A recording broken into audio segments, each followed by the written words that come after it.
It's time for MacBreak Weekly. Andy Iannaco's here. Rene Ritchie's here. We got a great big show for you. Rene's had the HomePod for a week. His unreview and all the details you'd want to know about the HomePod coming up. Plus a look at Apple's amazing Q1 2018? Q1 2017? Anyway, its last quarterly results are pretty good, but we'll talk about the bad points too. It's all coming up next on MacBreak Weekly. Netcasts you love. From people you trust. This is Twit. Bandwidth for MacBreak Weekly is provided by CacheFly at CACHEFLY.com. This is MacBreak Weekly, episode 596, recorded Tuesday, February 6th, 2018. The pod comes home. MacBreak Weekly is brought to you by Texture. Access the world's most popular magazines anytime, anywhere, using your smartphone or tablet. Go to texture.com/twit and start your free trial today. And by FreshBooks, the easy-to-use cloud accounting software for small business owners. Make this year your most productive year yet. Try it free for 30 days at freshbooks.com/MacBreak. It's time for MacBreak Weekly, the show where we cover the latest news from Apple. Rene Ritchie is here from imore.com in his new studio. I see it. Finally! I see it. Finally. Is that a stone wall behind you? That's pretty. Yeah, it's like slate, I think. I like that. And there's a river out there, but you can't tell because I would just a little tip. I'd get a little close to the wall, get everything else out of the shot, have that wall be your backdrop. That looks good. I'm gonna try to set that up for next time. I'm on like a little jury-rigged kitchen table. Yeah. Nothing. Everything is cardboard, mirrors, and gum tape. It's like the original Dawn and Drew podcast they did on in their kitchen on TV trays with microphones supported by wire hangers twisted into. Back in my day, Laporte. That's how we did it, and then we liked it. And Andy Iannaco's here, the Chicago Sun-Times, CWOB.com. Addy. Yeah, this is the we'll be populating the background a little bit more as we finish. But I love it that both of you get new studios at the same time. Yeah, we should coordinate next time, Andy. Yeah, we should do a podcast on like rebooting your entire network, rebooting your entire audio setup. When you don't have 10 years worth of accumulated. Well, you've got this kind of speaker here, you got this kind of projector there. Now you have to decide what if you really have to go A or B. Your review, or you call it an unreview, of the HomePod emerged today along with Nilay Patel and Joanna Stern. Joanna likened it to the bottom half of a sesame bagel compared to a everything bagel. She only knows New York bagels, Leo, so that can be forgiven. Not Montreal bagels, not the same. No, see, I have my little friend here. I think, yeah. Oh, you got it. You've had it for a week when you wrote the review. Almost a week, yeah. So one thing I learned from Nilay Patel's article is that Apple has a materials department, a soft materials department that made the wrapper for the HomePod.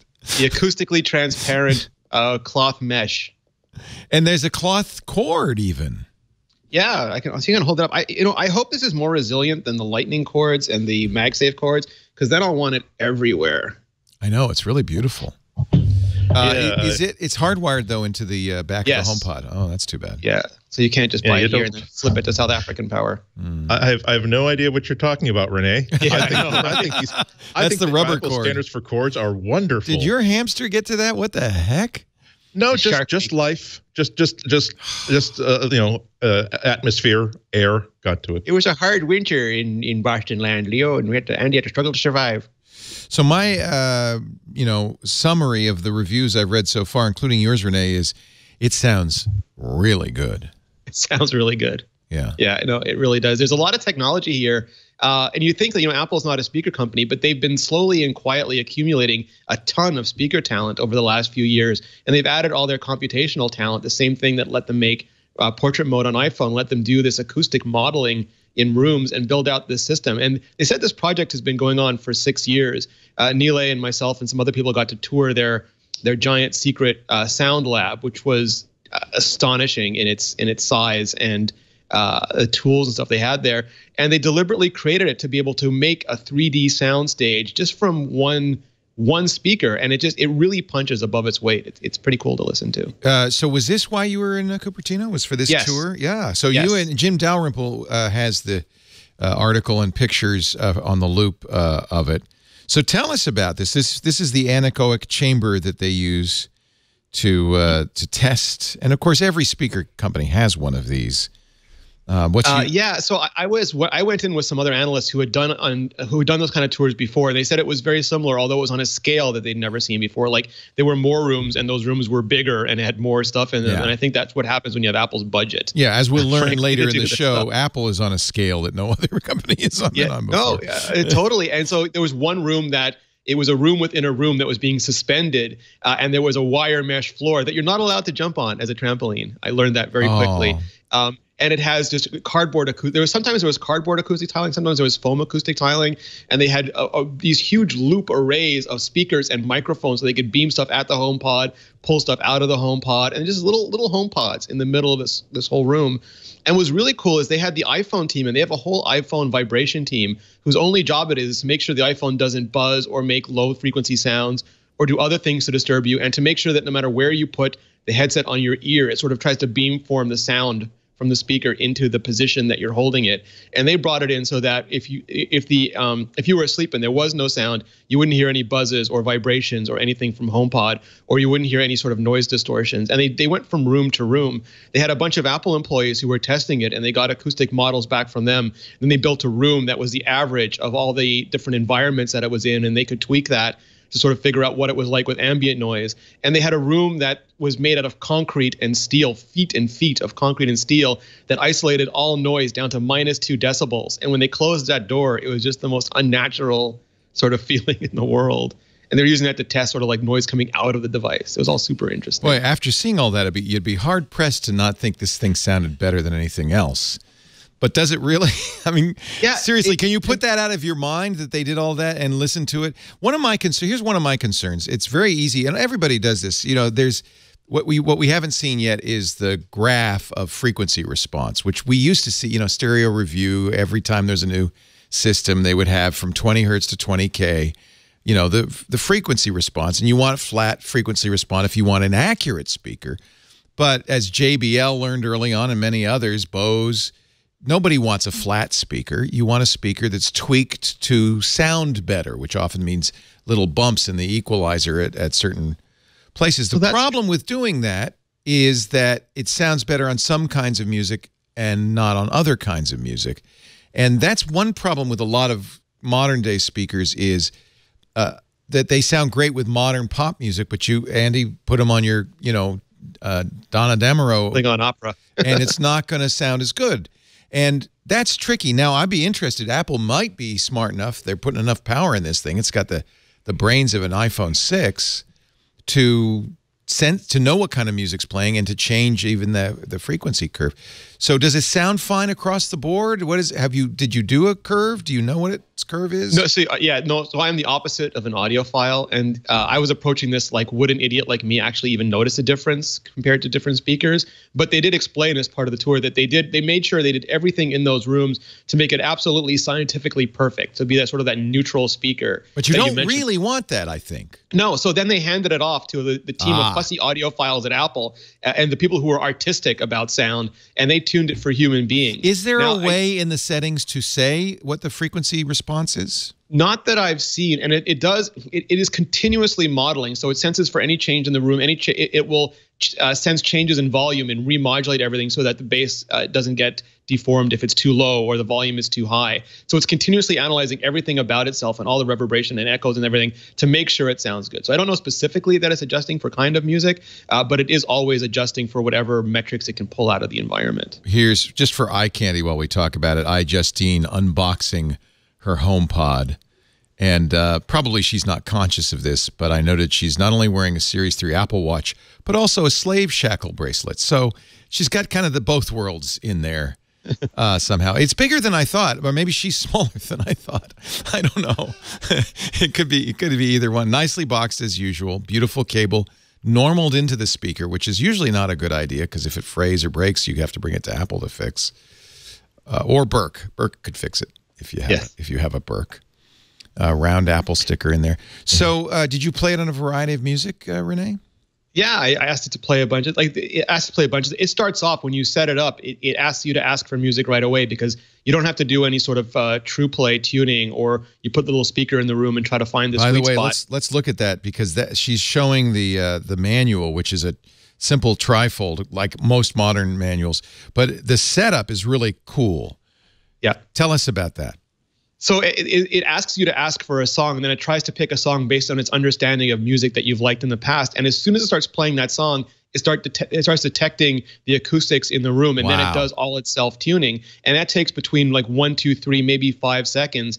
And it has an accelerometer in it. So anytime you move it, it'll automatically rerun that. No, so there's no separate. Cool. Yeah. There's no separate audio run, or there's no like to go through. Right. It just does it on its own. I also note that it pairs instantly, just like the AirPods do. When you open up when you put the phone near it, yeah, it just pops up. So you do you? I think you'd have to have an iPhone or iPad, right, to use this? Yeah, you absolutely do. I have the whole setup. I put it up on iMore on YouTube.com/iMoreVideo. But you have an iPhone or iPad. The little AirPods-like interface comes up, and you just tap your way through it. And there's a few choices to make. And it's smart, too. Like, if you have accessibility turned on in your phone, it'll automatically enable accessibility or touch accommodations or any of the other accessibility features on the HomePod as it's setting it up.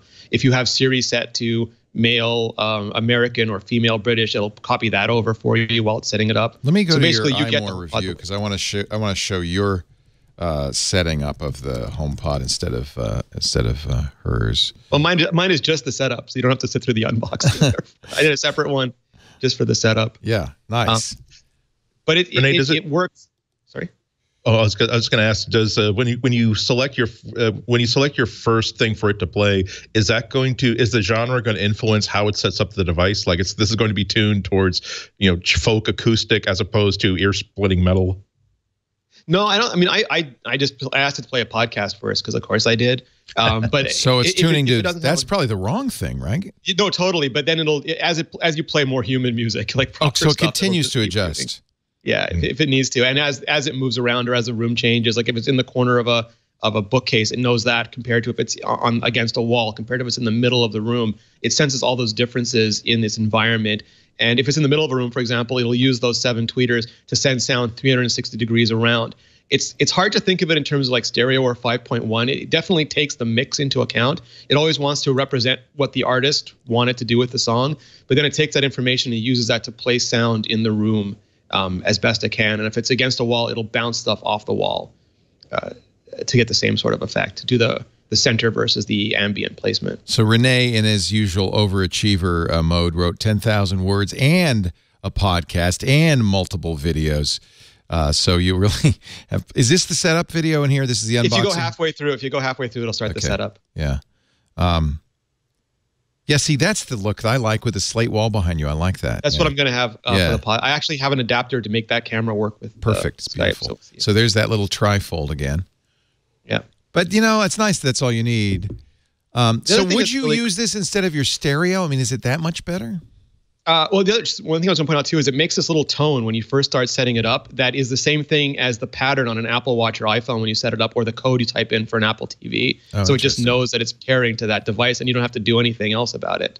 You also place it. It's asking where are you putting it in the house. If you have HomeKit set up, it'll ask you what room you're putting it in. And that way, if you say turn off the lights, it knows you mean the lights in that room. And you can say turn off all the lights if you really want all the lights, but it's aware of which HomeKit room it's in, for example. Because, of course, Apple wants you to have one for every room.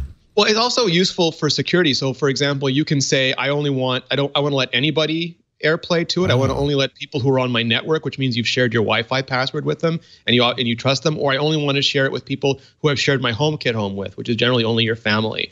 And that prevents like Jim Dalrymple driving up and streaming Ozzy Osbourne to you in the middle of the night. Which he would. If he could, he would. He totally would. It's just he wouldn't come back to Canada to do it. But he totally would. Hi, Rene. That's cute. Well, yeah, and it says, it says like you can't tell, but I'm smiling. It does all these little sort of. It's very human. I mean, like that's the one thing that I think Siri and Amazon get really right, in that they make it almost like a character that you want to talk with. And I get that Google is like it's a Star Trek computer, but I find when it's a character, when I find that a character is just more relatable. And someone was asking me, like, they find it very uncomfortable to talk to it. But I think if you think about it like Gem and Synergy or Michael Knight and Kit. Once it has a personality, it becomes more approachable to you. But yeah, it looks like you found a new friend, Rene. So I have a Sonos. I don't have it set up now, but I have a Sonos home theater system, and I've been using it for years. I have like probably 7 Sonos speakers by now. Yeah.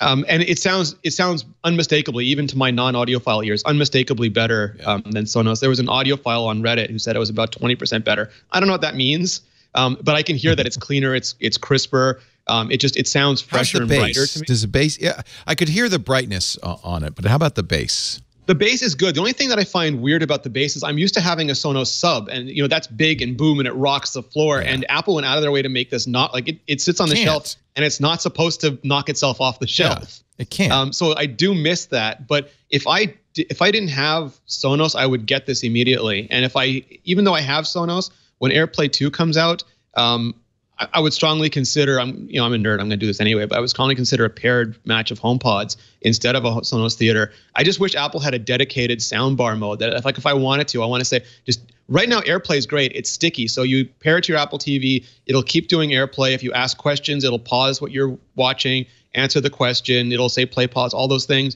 But if you do anything else with it, if you do a different AirPlay stream where you ask for Apple Music, you then have to go on and repair it. And it's just swipe, swipe, click. It's not hard, but it's annoying enough that I wish I could just say dedicate this HomePod to the TV. I know what I'm doing. Pretend it's a soundbar. Right. Now Siri's built in. Is it the full Siri or is it a limited Siri? Siri is still, and this is one of my biggest frustrations, that Siri is still completely inconsistent across platforms. Like the Mac can't do HomeKit for no particular reason that I can figure out. I mean, maybe there's a reason. I just can't figure out what it is. And there's different. So it has the best Siri functionality right now for music. I think that's filtering into the iPhone as well. So it has deep music knowledge, and it has what I would actually call second generation AI for music. And that we talked about this previously, but right now a lot of devices are good at, Leo said play Black Sabbath, and they get better and better at knowing that you said Black Sabbath, at understanding your pronunciation. Right. But they haven't really gotten better at knowing that you like Black Sabbath. You want to hear that more, and you want to hear music that's similar to that more. And that's what HomePod does. It starts building up a library of what you ask it to play for and what you like, and then starts suggesting music. Or if you just say play music, it'll try to pick music that it thinks you like. And that's a really important step for this. But in other areas, like SiriKit right now is limited to only third-party messaging apps like WhatsApp, note apps like Evernote, and to-do apps like Things. You can't do. There's no integration with SiriKit for restaurants or for ride-hailing.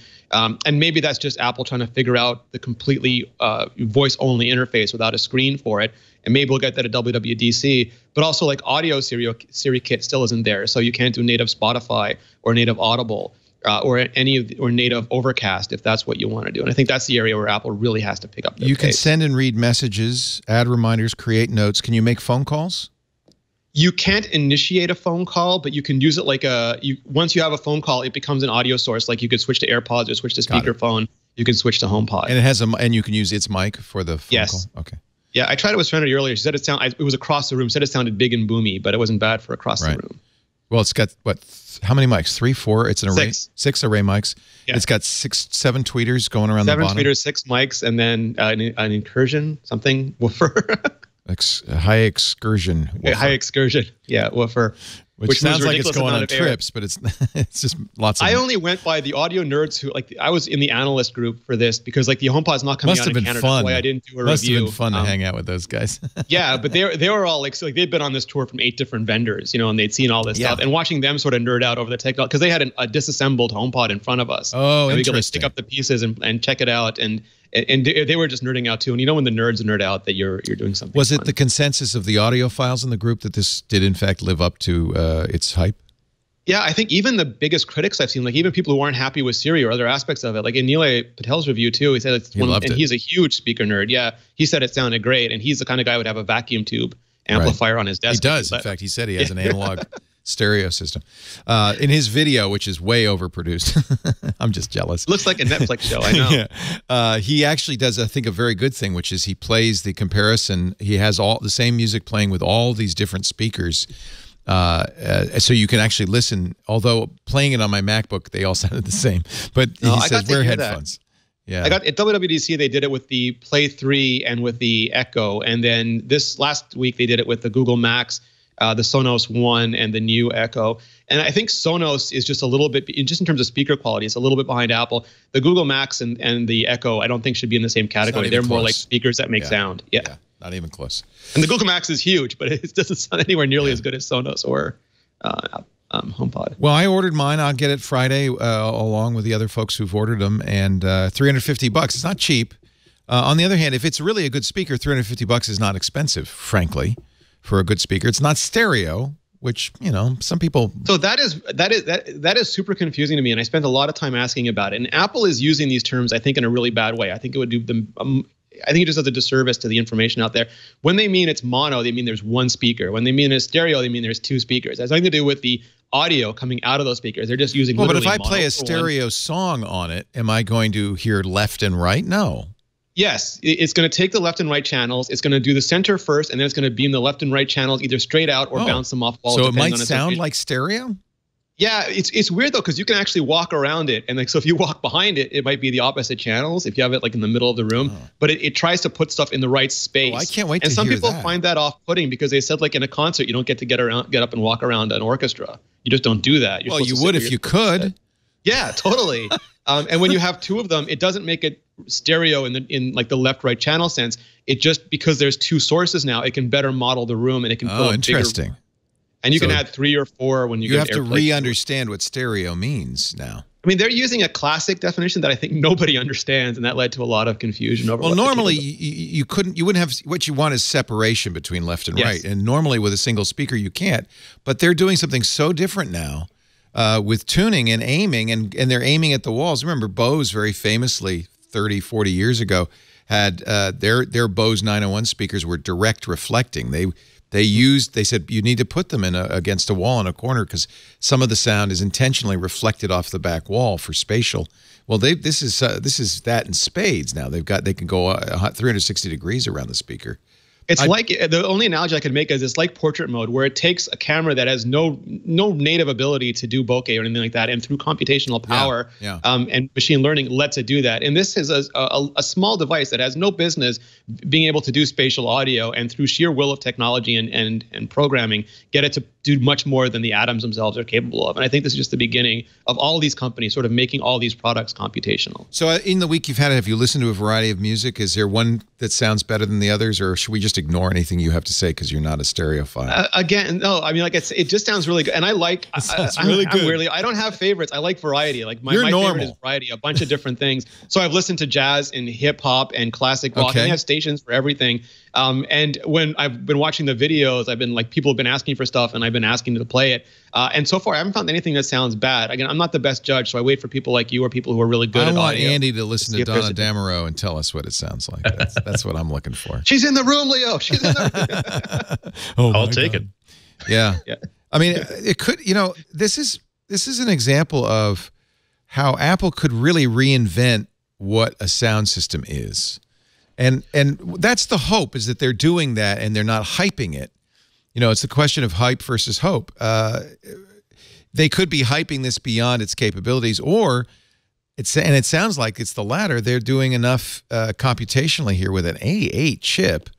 And it's just the beginning. I mean, I'm sure Google's going to follow fast with this technology because their machine learning is fabulous, and the other company, Sonos, is going to keep. It's not exactly machine learning. I mean, it's kind of goes back to the binaural sound, and also it's not exactly what others have done so far with sound bars, which is simulated sound stage either. It sounds like it's something even newer than that. I don't know. I like the phrase computational audio. Yeah. Just like really, computational photography. It's a new thing. Super excited about it. I like the fact that there's the entire definition of a sound system is being changed, not even necessarily through a HomePod, but the idea that it doesn't even seem to make as big a difference, as big a deal that there's no distinct left and right speaker, because how many places in your house are you going to do you listen to music by sitting in a chair that's in the sweet spot within a stereo field, as opposed to I just want to be able to be in this room enjoying my life, reading a book, or getting up to get coffee, or walking over to my desk. But there's always really good audio in the room. I think that these really good like Bluetooth speakers that have been taking over for the past 3 or 4 years have really helped us change our attitude This isn't the one altar of stereo speakers in the good living room that you're not allowed to sit in. This is the this is not necessarily as good as those big speakers, but plenty good. But it's exactly where you need it to be. Well, and it could be better. I mean, it honestly. I mean, the kitchen's a good example. You're listening to music in the kitchen. You're moving around as you cook and serve. If it fills the room, right, Rene? I mean, it's not a question. Yeah, Dalrymple and I tried. Like we spent about 5 minutes searching for dead spots, and we couldn't find any. Yeah. And it was a relatively big room. Yeah. Not merely dead spots, but the sound is big enough so it doesn't. Yeah. And does it sound like it's coming from that speaker over there? The only time I felt weird about it is when I synced it to the television and then put it behind me, and I stood between the television. That would and be the speaker. Weird. Because that's not what I'm used to for that experience to sound like. So that was weird. But otherwise, I haven't even noticed. And I think like when they explained the design goal, again, it started like 6 years ago, and their only question was, can we make a speaker that you can put anywhere, that is super easy to set up, and that sounds great no matter where you put it? Yep. And that was a super big challenge, and they had to make a prototype, get it signed off by executives, get the go-ahead to make the product. But I think that's what they've achieved. If you don't have anything, and if you're involved in the Apple ecosystem, you can just go buy one of these, stick it almost anywhere that you want, press a couple buttons on your iPhone. It'll be set up and playing really, really good sounding music no matter where you put it. And then you can pick it up and change rooms, take it other places, put it on your patio, stick it in your kitchen, whatever, and it'll still automatically sound great wherever you put it. I know they're very disciplined at Apple, and I would doubt that they would in any way give you any hints, but I wonder if they're thinking of making bigger ones. I know, or small. I know some people ask for smaller ones that they could put like in a child's room or their room, or take on the camper. I would love for there to be a home bar that would be like a dedicated sound bar for a television. There's some really cool Dolby Atmos stuff that's being done by Yamaha in soundbar formats. I think there's a lot, like iPod started off with just one thing that was incredibly limited, and look what that became. So I always have high hopes that we're at the beginning of something and not an ending. Yeah, I was surprised that it didn't work. That the HomePod didn't work well. It didn't work what I consider to be really well with Apple TV. Nilai's review was speaking about how it only interacts with it as an AirPlay device, and if you then use it for something else, then you have to go back into Apple TV and remind it to please use the HomePod again as a default device. I would love if the next product that they made in this line were sort of like an Apple TV directed thing that understands that you're going to be putting this underneath or next or around a TV set, and make sure it's the best. It uses that computational audio for soundtracks and for explosions and stuff like that. I've been using it like that for a week, just as a Apple TV speaker, and it's fine. It's sticky. Like it'll stay attached unless you use a different AirPlay device or you ask it to do something, and then you have to go swipe, 3 swipes and a click to make it pair again. But it'd be nice if you could just say leave it paired. And one thing I forgot is, like, as much as people are saying it's an Apple only thing, most of HTC's devices have supported AirPlay for a while now. Like the HTC 11 supports it as well, and the 10 did, and also Double Twist. And there's a variety of Android apps. So if you have people in your family and you think it's a deal breaker that you don't have AirPlay, there's a chance that they might at least have AirPlay compatibility. So you can check into that. It does look like the HomePod is going to be. I'm now excited about getting one. I'm encouraged by the very, very positive reviews. It's hard to imagine a device that small providing good sound. It's funny because you'd expect Apple to make computer speakers. They did. No, this team. I think one of the first things we saw was the iPad Pro, where it had the 4 speakers and you could turn it and it would maintain. But I would like a little pair of these with a subwoofer for my iMac. Totally. I mean, the iMac Pro has got another one of their products in it. That team works on the iMac Pro speakers. Yeah, too. It sounds. Oh, did they really? Oh, because it sounds pretty good. I mean, it's not. I mean, it's not as good as like my audio engines, but it's good enough. No, totally. And I think its microphone is very good. They're using an array mic in there too. And the nice thing with AirPlay 2 when it finally ships is that Sonos said they'll support it, and there'll be third parties that support it. So you could just add this in. Like, I don't want to replace the Sonos; it's expensive, but I could just add this in and then choose where I want the audio to go. Either the Sonos speakers. Although you have to think that this is going to replace Sonos ultimately. I mean, they don't have. So I always think that the advantage is to companies that have secondary, tertiary, all these different sources of income. It's really hard to be Palm and be in mobile, but it's really easy to be Apple or Samsung or Microsoft. And being mobile. Yeah. When you say supports, okay, I got to understand this. So it supports the Apple TV in that you can have the TV play to it. Can you play it? You wouldn't want to play it to the TV. No, it only goes. It can control, like you can do pause, play, and things like that. But that's about it. So it's a TV speaker in that sense, and it supports AirPlay in the sense that you can AirPlay to it from an AirPlay compatible device. Yes, and it will play the sound. So if I wanted to listen to my audiobooks, for instance, I would just get my iPhone 10, launch Audible, and then tell it to play through the HomePod. Absolutely. Not the end of the world, I got to say. Multi-room and multi-device, and that'll be nice. No Spotify though at launch. Only Apple Music. In fact, I subscribe to Apple Music just because I'm getting the HomePod. Which is so I get the feeling. Apple's I know a lot of people. Well, and I think a lot of people talked about lock-in. My sense is that it took so much work for them to build out what they wanted to do with this product. And Apple Music, they had complete access to everything about it: the catalog, the metadata, the file format, how they're going to stream it. They could have absolute control to make it work exactly the way they wanted. And now they've put the product out, and I think it wouldn't surprise me if at WWDC they go, "Hey, Siri kit for audio." Now everybody's invited. But it's not uncommon for like iPhone 1 or Apple TV 1 to be very dedicated to Apple until they figure out all the problems they have with it. Yeah, I'm not sure this is lock-in per se. I think that remains to be seen. I agree with all of what Rene's been saying. As I said before, particularly about like the Apple Watch, if they get the hardware right, that's the hardest thing to completely rethink or radically alter.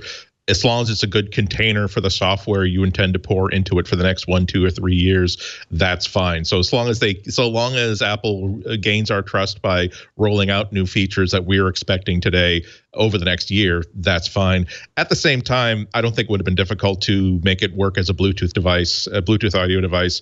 I don't think it would have been that difficult to support Spotify at launch, but maybe it's because they want that to happen. They want Spotify to provide that functionality through a standard API that they intend to offer to all developers at WWDC. So, I mean, and also, as much as I'm saying I don't think this is lock-in, we're still waiting for support for anything other than an iPhone on the Apple Watch, even though it would really be a natural fit, a natural progression from it doesn't matter what kind of computer you have, you can have an iPhone. Doesn't matter what kind of computer you have, you can have an iPod. But the Apple Watch, you have to have an iPhone. So I think it remains to be seen, but I don't think I would be so quick to say that this is all about lock-in. Some of it depends on how I feel on any given day. My current belief is number one reason is the experience isn't seamless, like Bluetooth experience is bad, or the experience isn't everything Apple wants it to be. But also, it doesn't hurt. Number two reason, it doesn't hurt that it encourages lock-in. That's not a negative, and Apple can see that as gravy, let's say. So, but I think the number one reason, I'm going to give them credit that the number one reason is really that it's just not as good a user experience. Well, you can also look at Apple TV supports TV programming from all different vendors now. AirPods let you stream over Bluetooth. I think they make the decision on a product by product basis, and I think like for Apple Watch, they're going to drive it to be an independent device, and they just don't want to put it in the Don't get me wrong. If Steve Jobs were still there, I would say it's absolutely ecosystem lock-in. Job 1, 2, 3, 4, But then and Phil 5. and Eddie, that's one of my favorite Steve Jobs stories, where he said, "No, we're not going to support Windows," and they said, "Yes, we are, Steve." And he goes, "No, we're not." And he goes, "Forget it. You guys do it, and if you fail, it's your problem." Right. And they did it. So like he wasn't afraid to be overruled by people who he thought had good opinions. Exactly. I think nowadays, it's a little different. It used to be Apple existed as a second citizen in the ecosystem, so they had to work with Windows and everything else. I mean, that was nowadays. I'm even falling into this Apple ecosystem lock-in. It's just easier if you just give up and use and just give up and give in to Apple. And it's just easier. Selfishly, like our forefathers at Lexington, like our forefathers in Boston and Lexington and Concord said, you know what? Stamp back, schmamp act. But I think selfishly for Apple, it's way easier to introduce this product and have people review it based on Apple Music and AirPlay, where they have complete control over it, than just to say, oh, the Spotify integration is kind of sucky and the Bluetooth kept fading out, and then that dominates sort of the reviews. This way, they can add those features later. People already have it, and the new Spotify stuff is still a little shaky. They have to fix that, but it doesn't dominate the discussion about the product. Employees of Apple, you're lucky. You're getting the HomePod for half price. Now I'm jealous. 50% disc. Now I want to work for Apple. Nathan Oliveras Giles, come on. Share that discount with us, huh? Huh? This is according to Mark Gurman. Good news for Apple employees. HomePod 50% off for the next 2 months. They did this for the Apple Watch, too. You know, it makes sense with the Apple Watch. You want your employees to be wearing the Apple Watch. Doing it for the HomePod is just nice. Makes them into better ambassadors too. I think that they would have to wear the watch for a while, and to be someone who loves this product and starts their day by putting this on or using it, that will help them explain to customers why it's so great. I think the HomePod's the other thing like that. It's like, especially when people walk into an Apple store and they might, I think there were still a couple other Bluetooth speakers out there, and say, well, why do I got one that I got an Anker Unz speaker and it works very, very well. It's like, well, okay, this is the same thing as an Unz speaker. As the name implies. Our show today, we're going to take a break. We'll come back. We have the Apple earnings, and we have Jason Snell's colorful graphs. I'm so glad Jason does Are they this. 6-colored? They were 6-colored, of course, from 6colors.com. Our show today brought to you by the absolute first thing. When I hit the home button on my iPad, for almost always, the first thing I launch, Texture. Texture it's one of those... It's funny, you know, I think there's a go-to app for everybody that you just, when you turn on your phone, some people it's maybe Facebook or Twitter. For me, it's Texture because I love Texture. I love the magazines. Texture is the only app that offers unlimited access to over 200 premium magazines for an amazingly low monthly price. That includes Time, Atlantic, the PC Magazine, the New Yorker. What I really like about it, Maclean's for you Canadians, what I really like about it is there's magazines like Maclean's I probably would never subscribe to, and I certainly never see on the newsstand. What's a newsstand? I never even see a newsstand anymore. But I love that it's there and I can read it. Their curation's fantastic. Stories just for you. These are stories that, I don't know, for some reason they're recommending the Oprah magazine article, What Defines You? For me, what is that? Why is that? Is it your job, your hometown, your love of 70s soft rock? Oh, they know me so well. Now, look, when you open it up, it's every page in the newsstand magazines, but I have to say it's much more beautiful than the magazine, the print version. You can zoom in on images. So if you love photography, National Geographic or Shutterbug, the ability to zoom in on an image and see every pixel, so much better than the print version. Easier to read, too, because, of course, the text can also zoom. So it's, big text if you want. You can turn the pages just like you can on a magazine. Even the ads are there. I know some people will say, well, I don't want the ads, but that doesn't, it's easy to swipe by. But sometimes you read Vogue, I think half the magazine is about the ads, right? It's not just about the editorial. You get them all in here in Texture. I am a big, big fan. Let's go back to the front page here. New and noteworthy stories, daily news from Reuters and others. Hugh Grant settles phone hacking claim against newspaper. Oh, interesting. I'll have to read that tomorrow. Kathy Griffin on her exile from Hollywood. Will Lady Bird make Academy Award history? As we get closer to the Academy Awards, I find I'm reading more of the gossip magazines, Entertainment Weekly and People Magazine. The Dow, you following what happened last week on the stock market? Fortune, Reuters, Money, Maclean's, AARP, the magazine. I'm actually, I don't subscribe to it because I wouldn't want to admit to it, but I actually like the AARP magazine. And so I can read it secretly. In fact, a lot of these magazines I'm reading in Texture, might be too embarrassed to subscribe to them. And I love it that I don't have the coffee table clutter. I don't have the guilt of subscribing to a magazine. Starbucks CEO Kevin Johnson on Finding Your Joy. This is straight from Fast Company. I love it. I favorite the magazines I want, and they automatically are downloaded. So when I get on the airplane, those magazines are there. I can read them anytime. All the most recent edition of Adweek, Consumer Reports, Dwell, Mother Jones, People, Rolling Stone, Saveur, Shutterbug. These are just my magazines. The Hollywood Reporter, Atlantic, Sports Illustrated. Yes, we're talking about audio, Sound and Vision. The great audio magazine, it's there.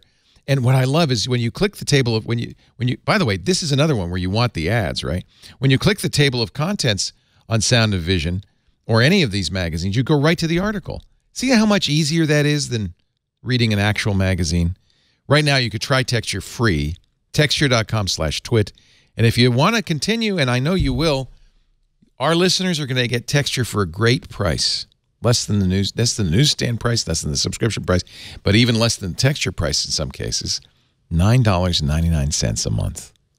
Apple said Texture is one of the best apps of the year. You'll know why. It's the first app I go to every time I fire up my iPad or iPhone or Android device. Texture.com/twit. Start your free trial today. Texture, TextureCom.com/twit. Thank you, Texture, for bringing such great content. You know what I did recently is I deleted Twitter and Facebook and Instagram, all the social stuff from my phone, which was kind of my normal habit of going to on the phone. Now I go to Texture to catch up on the news and stuff, and my life is better. I'm happier. I'm not so grim. Boy's Life. Yes, Jay, they have Boy's Life. We're jealous. You can't get it up there? No, I can absolutely get it. I'm so jealous that you're able to delete all those social apps. Oh, yeah. I feel like I'm supposed to cover them, so I didn't cancel my accounts. I can, I have it on my computer. But not waking up in the middle of the night and firing up Twitter, my stomach is much happier. Twitter just do you not find that Twitter just makes you angry sometimes? I stopped going to the timeline. I only look at my mentions now. Maybe that's the key. Yeah. Yeah. It just makes me angry. And Facebook is a little better now with their new, your friends and family feed. But you just mute or delete anybody who's maybe I should in your timeline that you don't like. Yeah, maybe I should. I feel bad. I'm so Canadian. I feel bad about banning. I just found out, and I found this out from Reddit. There's a law in British Columbia that just because you apologize to somebody for crashing into their car or stepping on their toes or breaking their arm is not an admission of guilt. Huh. You can't be held responsible just because you apologize. Because Canadians, it's reflexive. Sorry, yeah. Sorry. Oh, I'm sorry. So sorry. So sorry. That does not count as an admission of guilt in Canada, at least in British Columbia. All right. Kudos to Jason Snell. He had this out that day, the day of Thursday. The earnings came out. Bottom line, record revenue, record profits once again. Yep. But all's not perfect, rainbow-shaped in the world of Apple. iPhone sales down 1% year over year. Mac sales down quarter over quarter. So we don't know about those iPhone numbers because the people who did the math for the 13 versus 14 weeks, I think said it was slightly up if you account for the time difference. Slightly up. They sold more units per second or something, given the amount of seconds. Well, one thing we know for sure, revenue on iPhone is way up. ASP, yeah, which is what we were talking about in terms of iPhone 10 mix. Yeah. Did somebody do the ASP calculations to figure that out yet? I don't know if they did or not. I haven't seen it, but they just knew that it was skewing towards the higher priced iPhone 8 Plus and iPhone 10 models. So this is the quarterly sales, thanks to Jason, going back to 2012.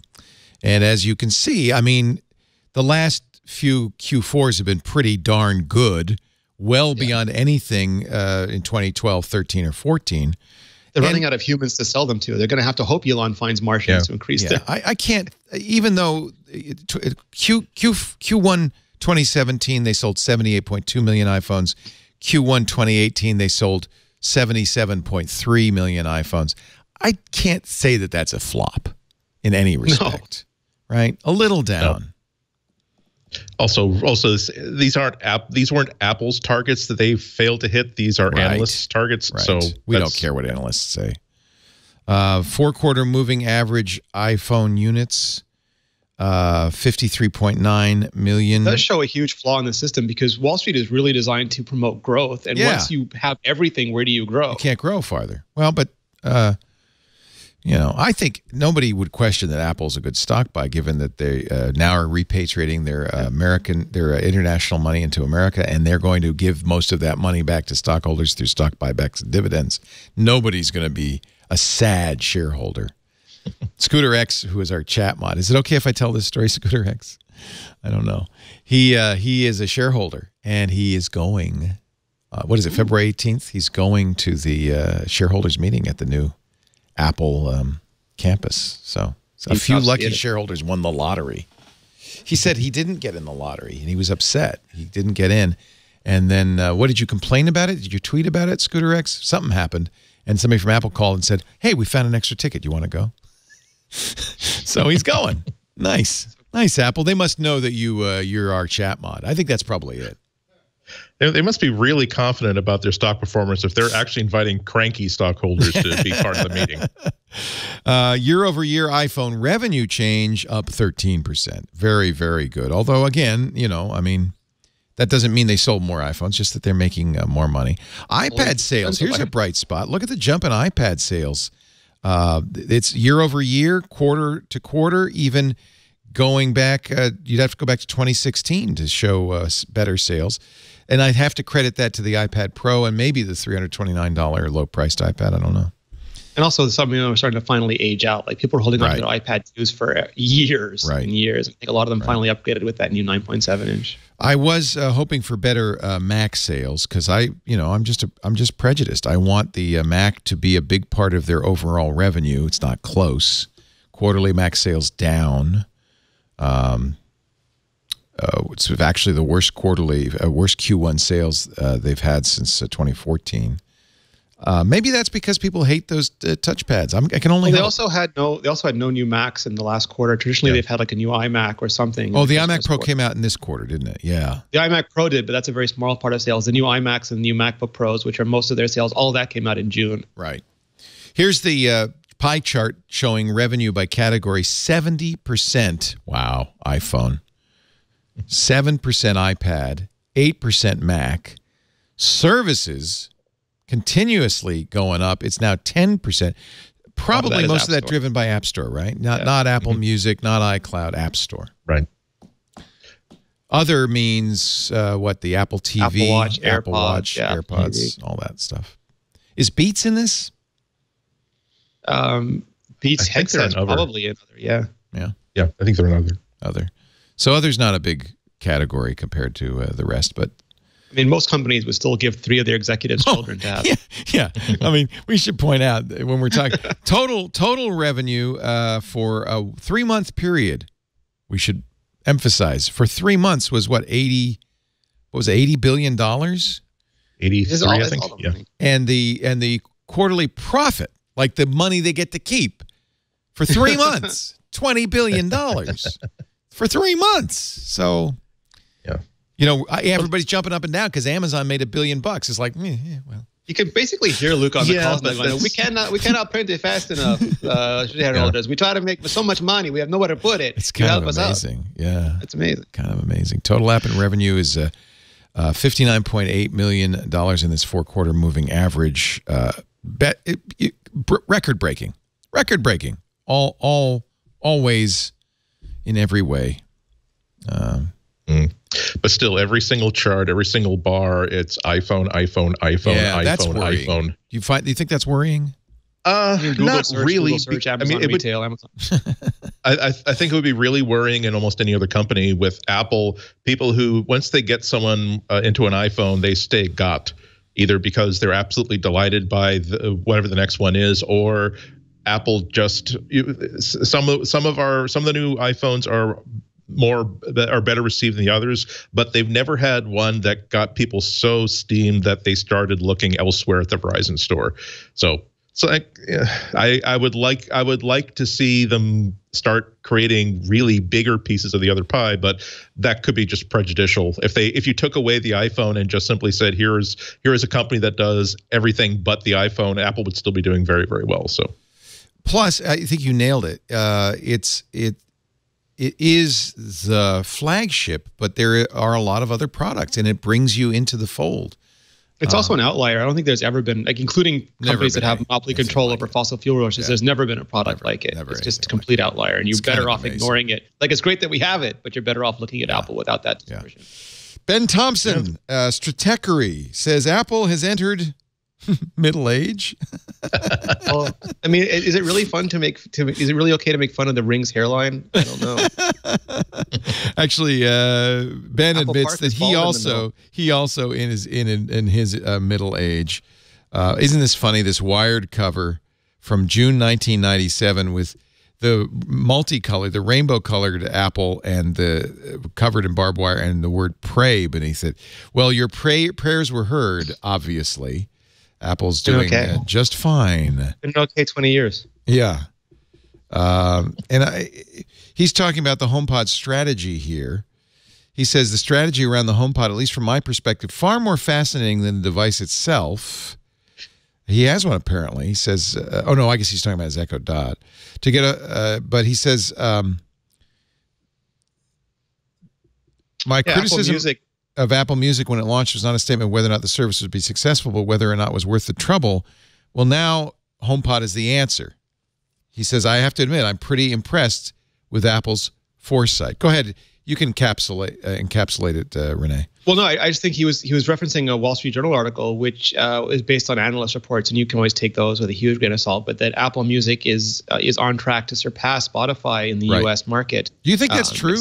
Relatively soon. I mean, the U.S. market is relatively unique, and Apple has a huge. It's whenever you criticize something about a vendor, they always have service zero. Like Siri is bad, but because it's the built-in one, every time someone opens an iPhone, Apple has a chance to make it better. Anytime they launch an iPhone, they have a chance to get another Apple Music subscriber. So the benefits of being a platform, that's why Google and Apple and other companies are in this business. It just gives you such a huge leg up in terms of if you can make a good service of getting people to use that service. Yeah.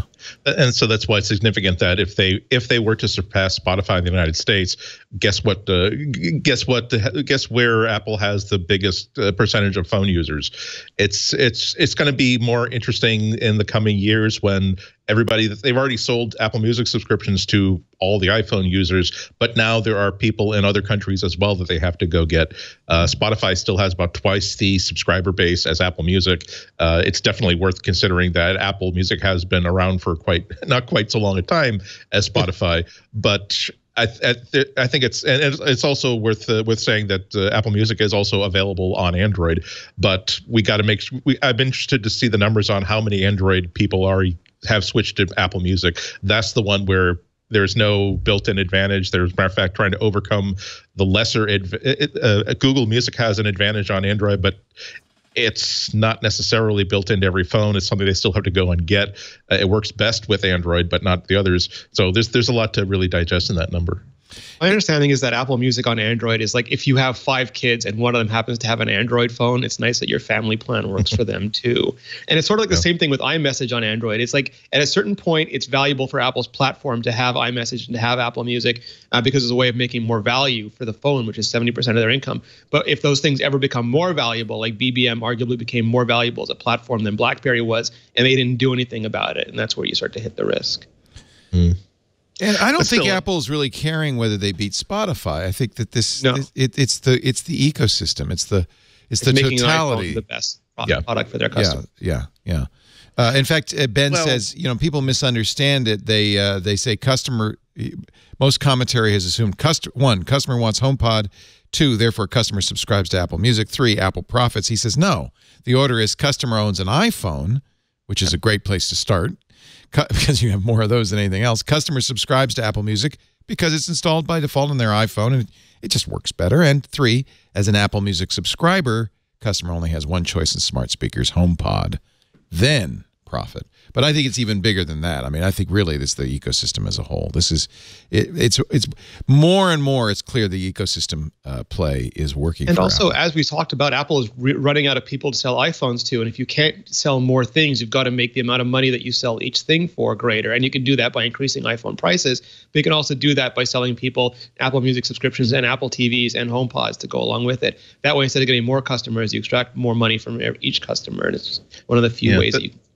That's part of what disappoints me about Apple's overall way of doing business. I do think that they make choices based on what will create the best experience for the consumer, but I also think that just as sunk into bedrock is the idea of the best world for the users is for the user to only buy Apple products. That we're not going to build the best music service. We're going to build the best music service that works with everything else where we can control the end-to-end experience.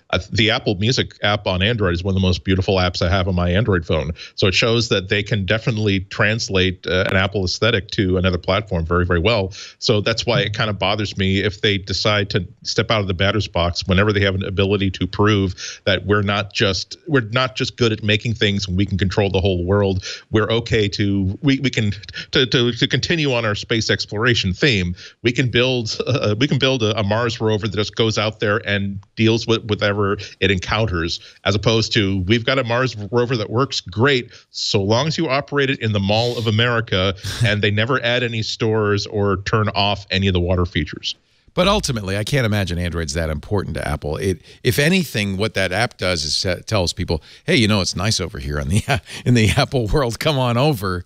You see, this is a little taste. But if you really want the full experience, I mean, maybe it's way more annoying with iMessage, because it really does, having messages locked into iOS and macOS really denies the fact that this is a service that connects people. It connects you to your friends. It connects you to your relatives.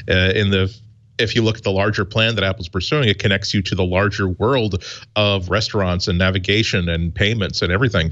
And for them to say that it's not important to us that we connect all our users to everybody that they might want to connect with, we are only interested in connecting them to other people who are making money for Apple, that's not a sign of a great company. I'm not saying that Apple's not a great company, but that's a box on the checklist that is left unchecked for Apple.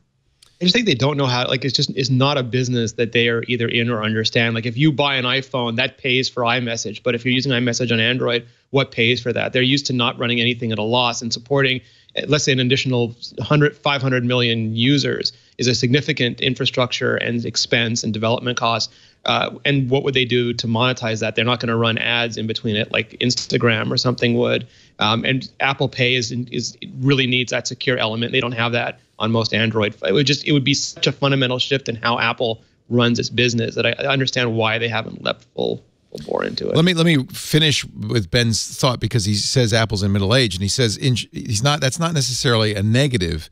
In short, it just doesn't make much sense to act like a young person with nothing to lose. One gets older, when circumstances and priorities change, one settles down. It's all inevitable. Keep in mind, I actually really love these last 3 paragraphs. I'm going to read them if you don't mind.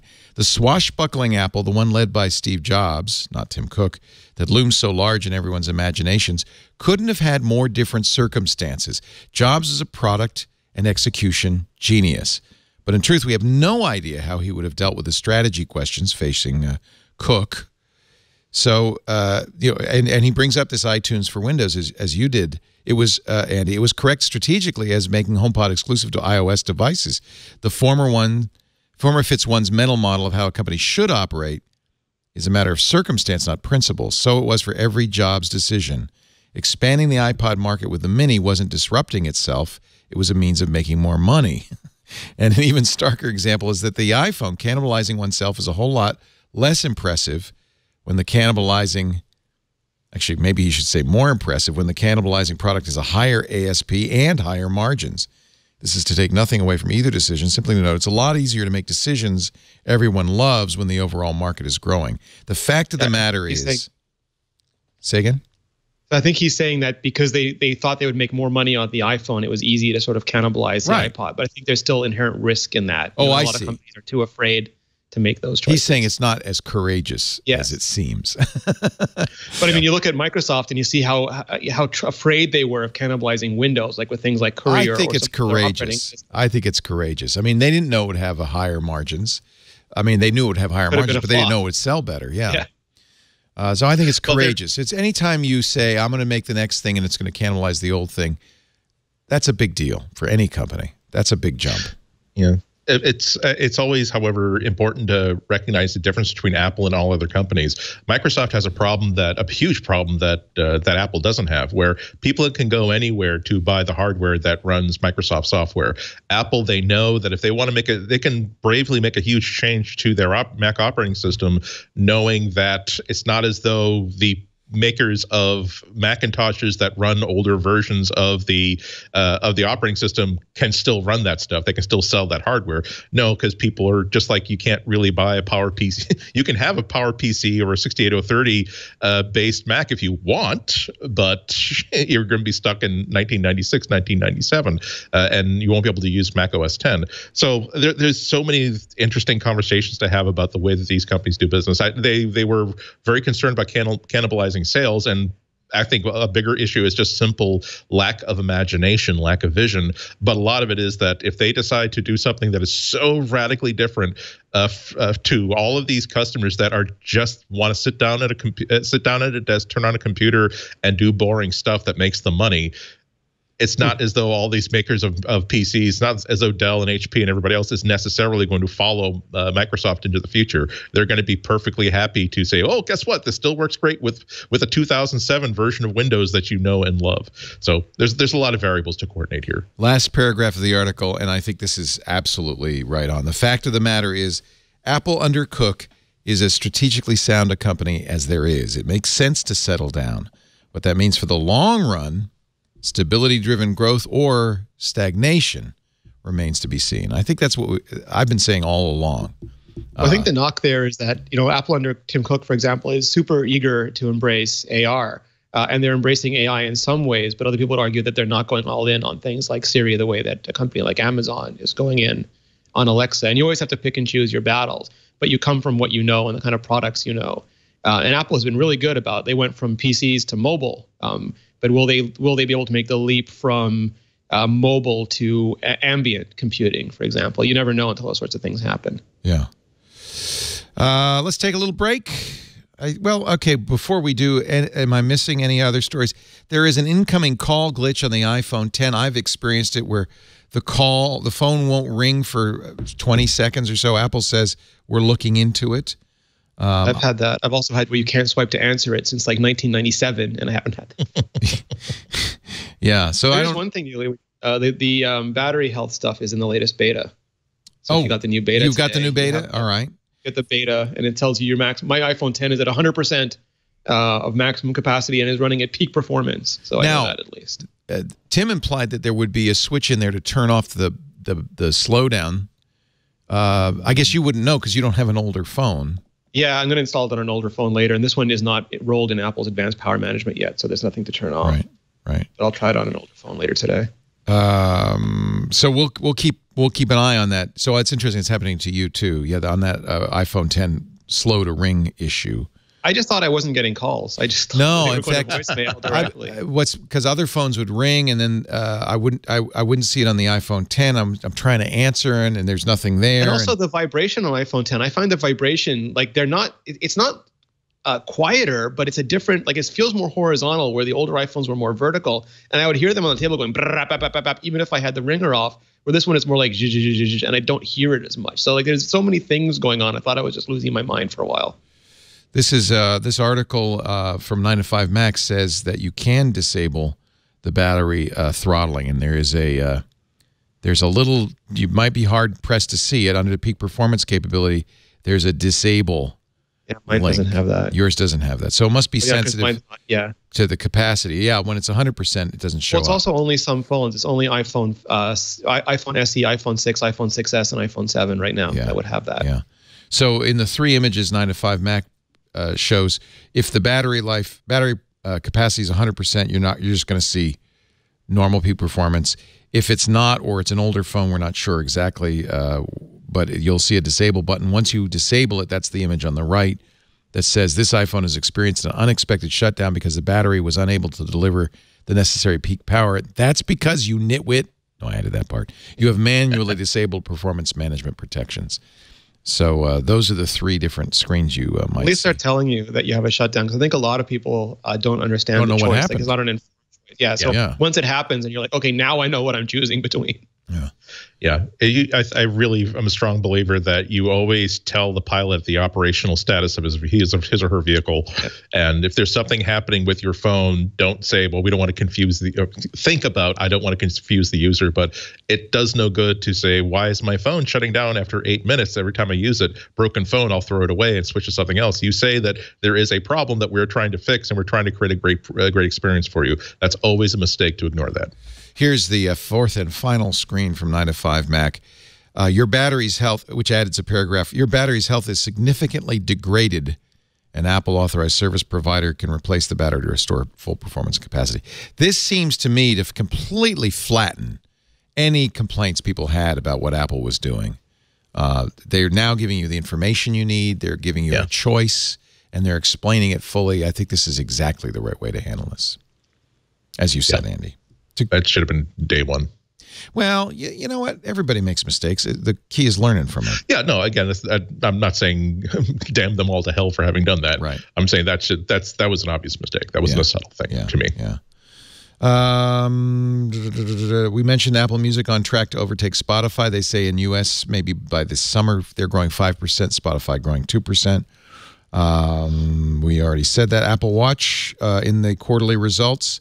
One of the things Tim Cook said in his analyst call had its best quarter ever, and estimated 18 million shipments in 2017. That number is coming from Canalys, not from 50%. Yeah, I think he said though it was double. He said double. All right. Yeah. Okay. What's interesting about that though is that it's once again there's no market for smartwatches, but there's a market for Apple Watch. Like we've fallen into where there was iPod and there was sort of every other MP3 player, and iPad and sort of every other tablet. And it's interesting because these are sort of the extraneous categories where like you really need a PC and you really need a phone. But if you don't really need something, then it looks like people are choosing it if they want to, and they're gravitating towards Apple products when they have that choice. So it's not I'm choosing between A or B because I need this thing. It's I don't really need it, but I like this one, so I'll choose it. And if I don't like this one, I'm just not going to get anything, which is a really interesting place. Tim said that it's really weird. Tim said that Series 3 watches were double Series 2. Yes, that's right. But he said 50% growth in revenue. Ben Beharon had predicted 17.4 million sales. Oras Dediu had predicted 17.7 million sales, and Canalys came in at 18 million sales. So I think you can agree that at least there's some agreement. It's in there, and yeah, that is pretty damn successful. And I've even come around. You know, I think once Series 3 came along, some drafts. I found a groove for Apple Watch. I wear mine every day now. Yeah, it's really weird. I think that this is something we didn't really expect to see a few years ago. That I still don't think that anybody, Apple included, has created a market for smartwatches. The success of the Apple Watch is Apple proving that there's a successful product is a really awesome fitness watch that happens. That of course has really good features that interact with your phone, but we're still not getting people excited about operating about a computing platform that is your watch. We're getting people excited about the watch as a platform for fitness information and fitness monitoring, and they just keep going from strength to strength to strength. It helps that Apple is probably the only maker that makes a great fitness device that is also a great watch, as opposed to one or the other. The Telegram app is now back on the App Store. It was taken down because, according to Phil Schiller in an email to a Apple fan, there was child pornography in the app. In the app is like saying there's child pornography in Safari. I mean, yes, the app does allow you to create groups. There was apparently a public group with illegal content. This team decided to take the app from the store, alerted the developer and the authorities. Telegram says they have protections in place. It's not clear. I looked at the app. I didn't see any. Does it feel like if it wasn't an app as high profile as Telegram, they would have just said, please add the potential adult content warnings or restrictive or blah, blah, blah, and then just let them update? It's not exactly clear to me. Yeah, it feels like this was overreaction on Apple's part. I know as soon as you put child pornography in there, there's no such thing as they'll get every headline in Congressman letter. Yeah.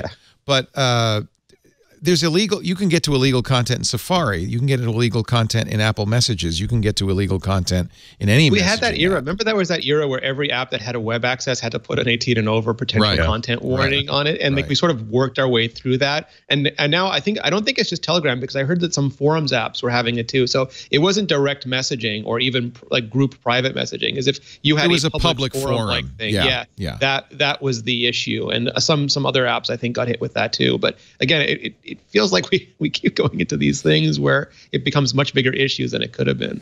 Telegram has an open API, so it'd be impossible. I don't know how Telegram.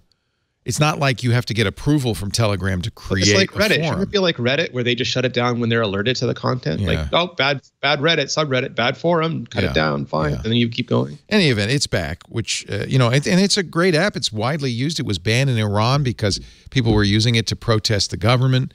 Like any messaging app, I really like Telegram. I don't assume that it's secure because they use their own roll your own encryption, so it's kind of unprovably secure. But nevertheless, I think it's a really great app. I love the stickers in it. I'm glad it's back. And I think that, once again, I think the Apple Store has issues. Leo, like we thought that messaging apps were all about communication, but they're really about the monetization of stickers. That's really what. Oh, believe me, the stickers are the best in Telegram. I remember Ben Thompson was saying that's why he got into Line, because he could communicate completely in stickers. Yeah, all stickers all the time. All right, now I think we covered everything. Any issues you guys wanted to bring up before we go to our picks of the week? My pick of the week, Falcon Heavy, baby. How many Alexes is that? Wow, I know, really. We need a new unit, the Elon. Billions. But I'm seeing a lot of tweets on Twitter of that dual landing. It's one of those moments you'll remember forever. You'll never. I think I'll never forget that perfect dual landing of the Falcon. I'm going to be watching that on YouTube all night. Heavy's side cores. Wow, just a beautiful sight. Need that as my saver. Perfectly synchronized coming in. I mean, we don't know yet. Do we know about the rest of the? So we're still waiting. We don't know about the third stage, the third booster, the main. It looks like a engine. movie. I know, you couldn't make it more perfect.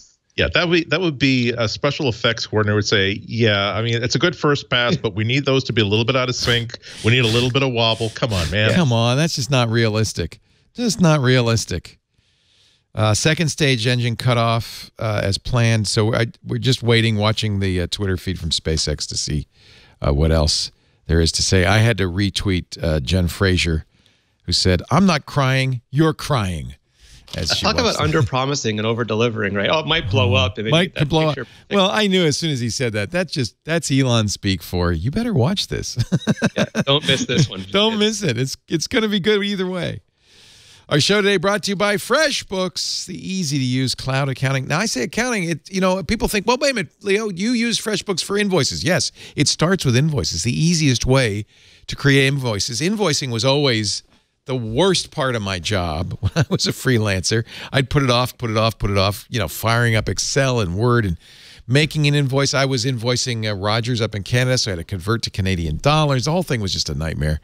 Once I discovered FreshBooks, my life got better instantly. For one thing, I got paid more and faster because I would invoice regularly. In fact, on average, because you can accept credit cards online automatically when you use FreshBooks, and you could put a pay me button right in the invoice, you're going to get paid on average, this is their own research, 2 times faster, twice as fast. Plus, you will know at every stage how your business is doing. It turns out if you use FreshBooks for invoicing, you use their app to keep track of expenses. You can take a picture of receipts. You can put them right in the invoice if you want. If you've got now your accounts receivable, you've got your accounts paid, you've got your outstandings, you've got your expenses, you've got your profit. You know how you're doing at any given time, which is something I never knew until tax time. Oh, speaking of tax time, you're going to love it because you will have all the reports you need, all the balance, everything, expenses to bring to your accountant so you can get those taxes done faster. No more chasing clients for payments.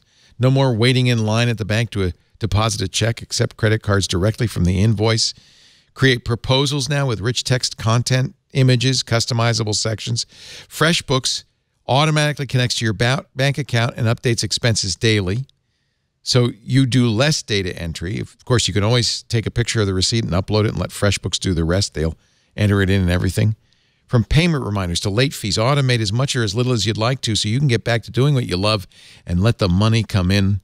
It feels like almost automatically. Make this year your most productive year yet with FreshBooks. You'll be ready. Try FreshBooks free right now. It's very affordable, but you got it free for the next month at freshbooks.com/MacBreak. Use the offer code MacBreakWeekly in the How Did You Hear About Us section. That would help us. We'd appreciate it. FreshBooks.com/MacBreak was a lifesaver for me. I know it will be for you. Andy Anatko, your pick of the week. My pick of the week is actually a movie that I saw on Netflix last week that kind of blew my mind. It's called AlphaGo. It's about Google's DeepMind project. Gotta watch this. It's about the famous Go app that their London office created to play Go, which marketing-wise is supposed to be 8 million times more complicated than chess. But I was sort of expecting a really nerdy movie about how artificial intelligence works and engineers poring over. Well, okay, there is some scenes of engineers poring over whiteboards with colored markers, but that's only like setting up the movie. The rest of it is about this match that the app played against the #1 ranked Go player in the world, and it really turns into a musing on the relationship between humans and games and thought processes and their relationship to these games, and how playing both for the AI and for the human player, playing against someone who's operating on a level as yet unknown to them can totally transform their thoughts about how they're playing the game and what the nature of the game is. It really turns into something very, very beautiful. And part of the fun is, unlike Deep Blue, the one that beat Garry Kasparov at chess, had the latest big the human mind against the machine mind movie from ages ago. Unlike that, which is that app was programmed like step by step. That it was old-fashioned programming, whereas AlphaGo is AI. So you have the engineers in some back room watching real-time charts that's showing how this AI is thinking, and they're not mastered Go players either. They just simply created software for this app to teach itself Go by playing artificial games and games against real players. So even they're like, I don't know what the hell it's thinking right now. I think it just and meanwhile this wasn't like the series of 5 games, this 5-game match. It wasn't. There are people who are nuts for Go, and it was held in South Korea, the country of this world champion, and so it's being covered on television. You have live Go commentators with the big like fake Go board, and we're saying, it looks either that was the most brilliant move ever, or it's just given up terror. I don't know why it made that move. So it gets super exciting, and it was one of those I should have been in bed an hour ago, but I am not. I know I have the ability to turn this off and pick it up again tomorrow, but I want to see the end of it. So it's on Netflix. AlphaGo, one of my favorite movies I've seen so far this year. Wow, I will be watching it because I was one of those nerds watching the TV broadcasts for 8 hours with a big board.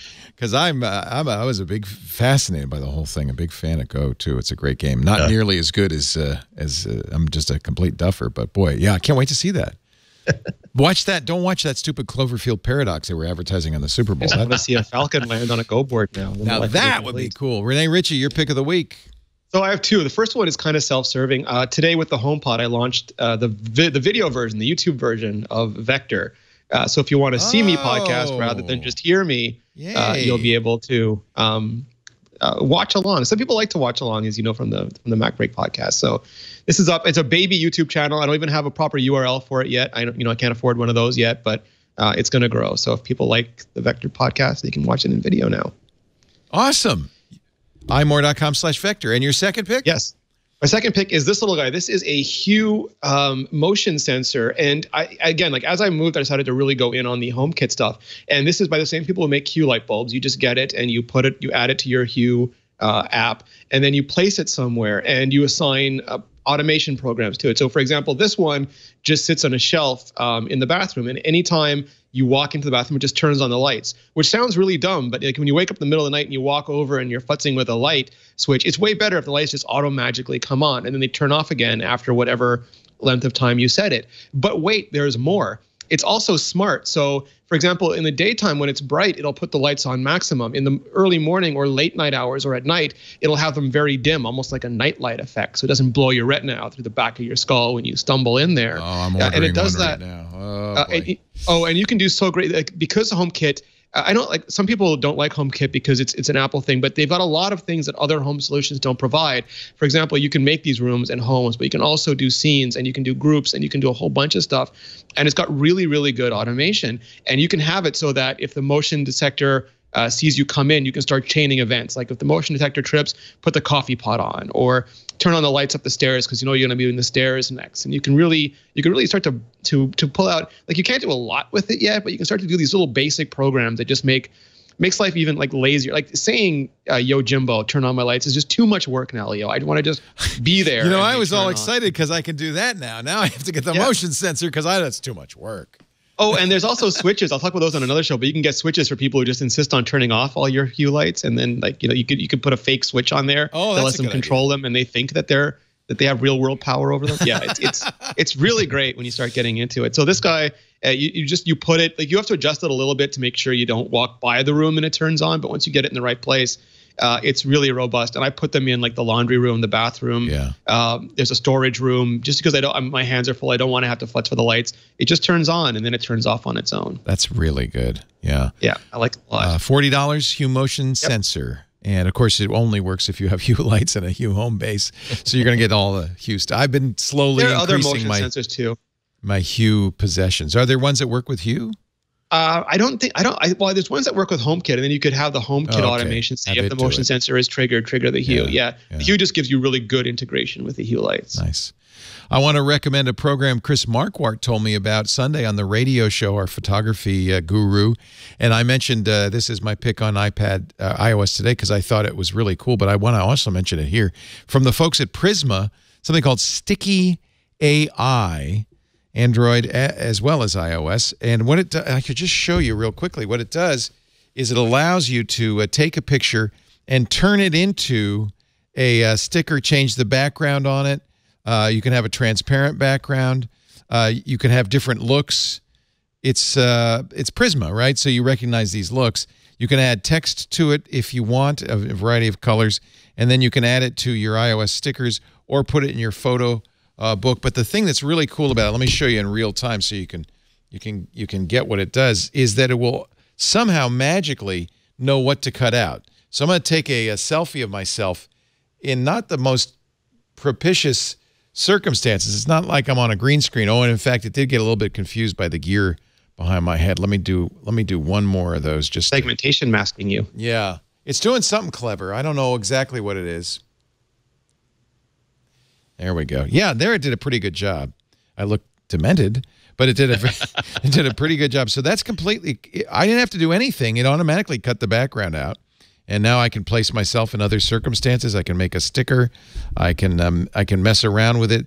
It's got a lot more features that I didn't even know about that Megan showed me just because she played with it. But it's pretty cool. So this is called Sticky AI. It's free from the folks at Prisma who know how to mess with stuff and do a good job of it. They're very clever. It uses an artificial neural network.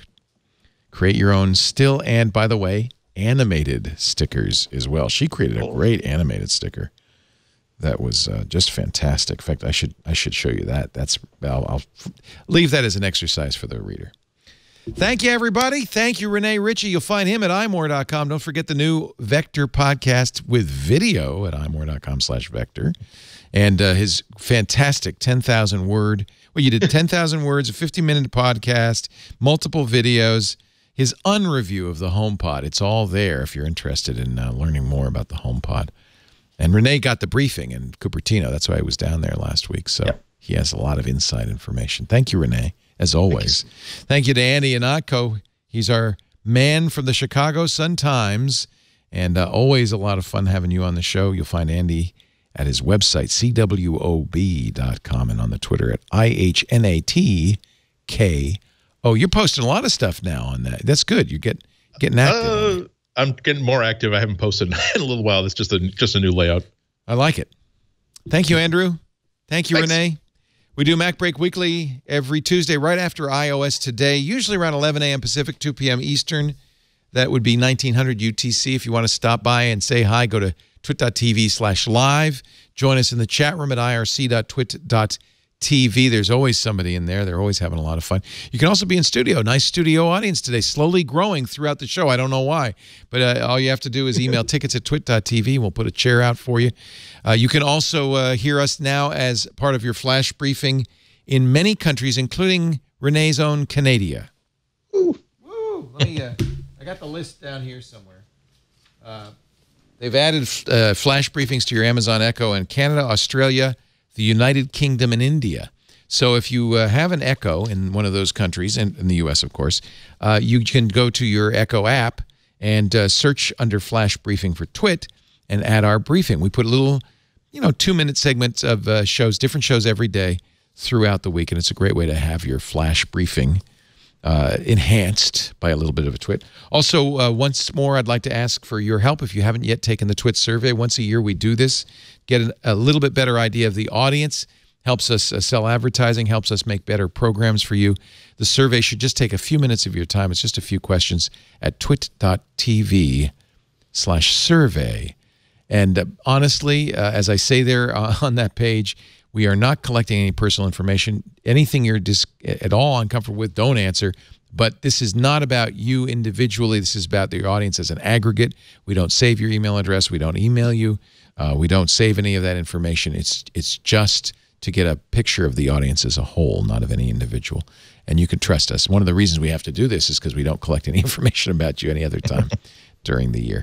Twit.tv/survey. Thank you, everybody, for being here. Security Now coming up next. But I'm sorry to say it's time now to get back to work because break time is over. Bye-bye.